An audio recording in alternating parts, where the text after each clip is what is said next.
Man, this is such a sunny, relaxing day in March. So, what better time to get myself a good drink, read a good book, and best of all, Larry's nowhere to be seen. Yep, good times. Alright, demons, you better beware because Dante's here to whoop you!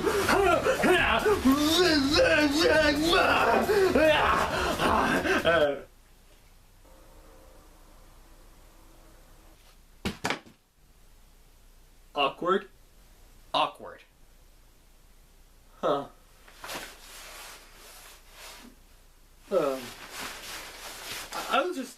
I'll just go then. Even by his standards, that was just weird.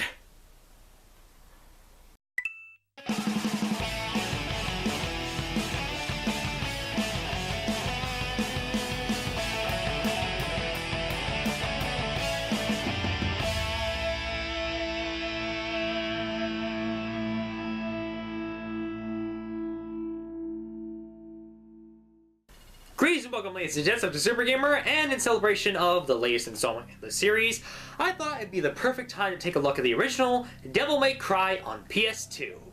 Devil May Cry was originally planned to be a Resident Evil game for the PS2. However, the game that they designed was way too different to be a RE game, but was a cool enough concept to be its own game. So its story and characters were changed around and ended up creating the series Devil May Cry. And since the fifth and presumably last game is upon us, I thought it'd be appropriate to take a look at where it all started. Ladies and gents, this is Devil May Cry.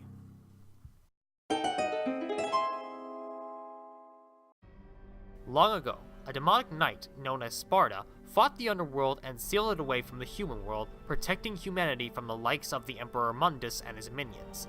Thousands of years later, we see Dante in his office when suddenly a woman known as Trish crashes the place on her motorcycle.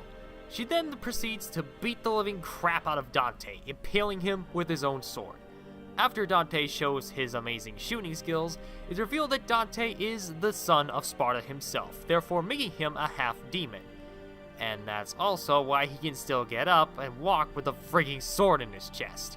Trish tells Dante that Emperor Mundus has returned to the human world and only Dante can stop him. The story of Devil May Cry is pretty straightforward and easy to follow, but the backbone of the whole premise is Dante himself. Dante is, without a doubt, the best part of the game. He's just so much fun to watch and listen to. Granted, not as much in this game compared to the sequels, but he still has plenty of moments to shine through. Compare that to his reboot appearance in DMC, which he... I'm your prime date, you ugly sack of shit. ...needs to be put down.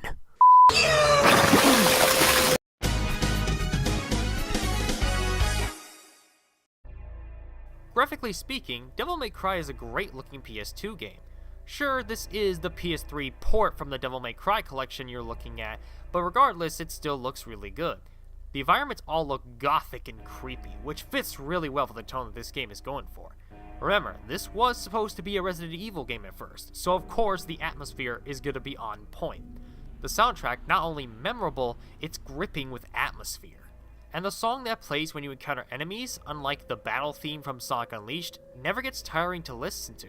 I think it's because Sonic Unleashed's battle theme is trying too hard to be over the top, while DMC's is a lot more subtle but effective. The sound design is just excellent. Slicing through enemies and collecting items in this game just feels oh so satisfying. And finally, I'll give this game major props for having some good looking human models for the PS2.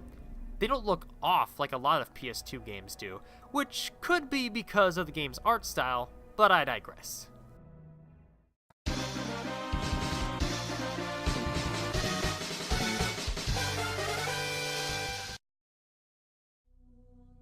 The Devil May Cry series is known for its hack-and-slash gameplay. Hack-and-slash is where you roam through linear pathways, slicing up enemies as you go along, while also upgrading yourself to become even more powerful. You got Dante's trusty sword, and his two favorite pistols, Ebony and Ivory, to spice things up. The funny thing is, though, his pistols are actually the worst guns in the game. At least in this first installment, the likes of the shotgun and the grenade launcher far outclass the pistols in terms of damage and utility. As you roam the castle and its grounds, you can find different kinds of orbs. Red orbs, which can be used to purchase items and moves, blue orbs, which increase your health when you collect 4 of them, yellow orbs, which lets you try a stage again if you die, and finally green orbs, which replenish health. There's also a Devil Trigger form that you can use for a short amount of time, but not only do I find it not very useful, it just takes all the fun out of playing this game. It's just so much fun to swing your sword around, get good combos, and just being an all-around badass. And speaking of good combos, though not necessarily focused on, the better that your combos are, the higher your rank will be. Though as far as I know, the only thing a good rank can get you is a better overall score, which, I don't really care about. One thing that really annoyed me in this game is that since this was designed to be a Resident Evil game at first, the game has a lot of set camera angles that you can't change.